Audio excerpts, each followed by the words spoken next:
E aí, tudo bem contigo? Estou aqui mais uma vez para corrigir uma nova questão de direito administrativo no nosso curso de resolução de questões. Para começar, quero só alertá-la para o seguinte: se inscrever aqui, ó, nesse quadradinho vermelho no nosso canal, para que você possa ser notificado ou notificada automaticamente sempre que um novo vídeo for postado aqui no nosso canal, tá bem? Vamos lá então resolver a questão de hoje. A questão de hoje foi uma questão aplicada num concurso do TRE de Pernambuco, organizado pelo CESP em 2017. Olha só o que diz a questão. Um empresário, proprietário de determinada empresa que firmou contrato com o poder público, contribuiu para a prática de ato de improbidade administrativa levado a efeito por servidor público de determinado órgão estatal.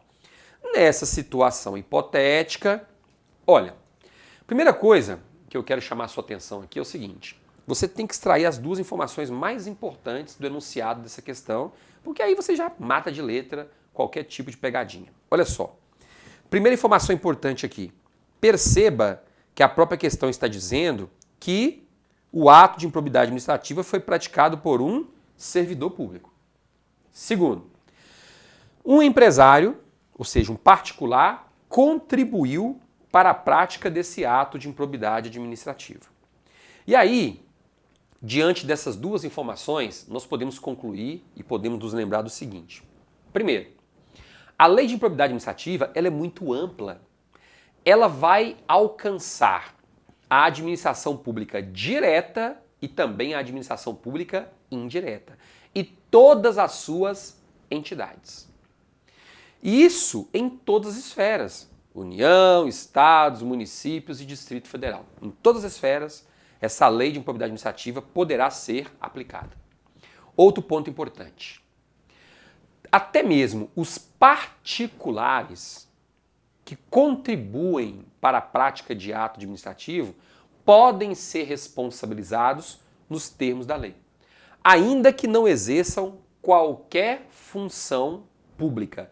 Eles podem e devem ser responsabilizados. Tá claro?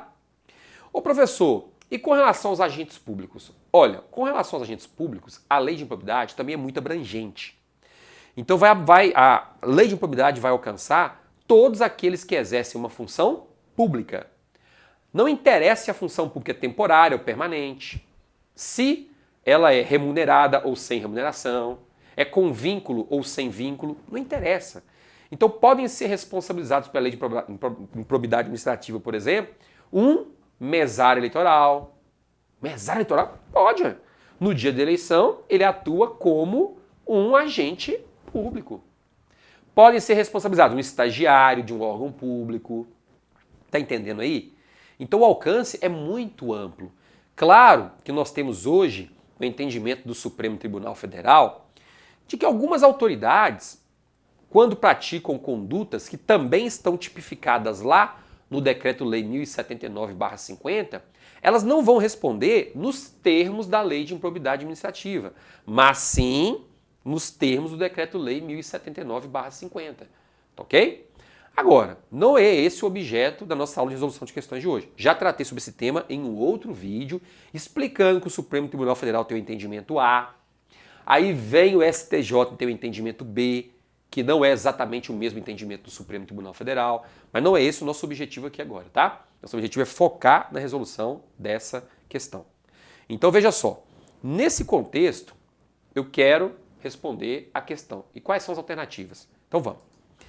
Nessa situação hipotética, letra A, o servidor público só estará sujeito ao disposto na lei de improbidade administrativa se pertencer a órgão da administração direta. Errado. Acabei de dizer que a lei de improbidade administrativa abrange tanto a administração pública direta quanto a administração pública indireta, em todas as esferas. B, o empresário só estará sujeito às disposições da lei de improbidade administrativa se o ato de improbidade lhe tiver beneficiado. Errado. Por quê? Porque às vezes esse particular contribuiu para a prática de um ato administrativo que simplesmente causou danos aos cofres públicos. Mas ele mesmo particular não foi beneficiado, não enriqueceu ilicitamente. Ele se restringiu a contribuir para uma conduta que causou prejuízo aos cofres públicos. Está entendendo? Ainda que diretamente ele não tenha sido beneficiado. Não interessa. Aquela conduta que causou dano aos cofres públicos é tipificada como improbidade administrativa lá no artigo 10 da Lei 8.429. Então ele pode e deve ser responsabilizado. Letra C. O servidor só estará sujeito às disposições da Lei de Improbidade Administrativa se tiver sido nomeado para o cargo mediante concurso público. Não. Eu acabei de dizer que até o estagiário pode ser responsabilizado nos termos da Lei de Improbidade. Letra D. O servidor estará sujeito às disposições da Lei de Improbidade Administrativa ainda que exerça suas funções de forma transitória. Certinho. Letra D. Acabei de dizer, né? Não interessa se a função é permanente, se é transitória, definitiva, temporária. Aquele agente público pode responder por ato de improbidade administrativa. E letra E. O empresário, por não ser agente público, não estará sujeito ao disposto na lei de improbidade. Estará sujeito, sim, levando-se em consideração o que eu expliquei durante as alternativas. E olha só que interessante. Se eu eliminasse essas expressõezinhas aqui, ó, só, eu já eliminaria 3 alternativas de cara, né? Ficaria só entre a D e a E. Já aproveito para chamar a sua atenção mais uma vez para esse detalhe. Quando você não tiver muito conhecimento sobre o assunto tratado na questão e você perceber que na alternativa tem as expressões somente, exclusivamente, apenas, só, sem exceções, cuidado. Geralmente essas expressões são colocadas na alternativa para deixá-la incorreta. Geralmente. Claro que temos exceções, tem alguns casos que eles colocam de sacanagem, de pegadinha para você errar. Mas geralmente é assim. Então se você não tem muito domínio do conteúdo, né, e realmente não conseguiria resolver a questão com as informações que você tem, se você eliminasse aqui as 3 primeiras, excluindo esse só, você ficaria só com 2 alternativas. Então você teria 50% de chance de acerto. Ficaria muito melhor para você, não é isso? Então, procure por esse caminho também, que certamente vai ser muito útil, ok? E se você gostou do vídeo, dê o seu joinha agora. Compartilhe com os amigos nas redes sociais, poste aqui os seus comentários, porque em breve eu passo por aqui e gravo um comentário sobre aquilo que você falou aqui embaixo, beleza? Um abraço, nos vemos em breve. Até mais.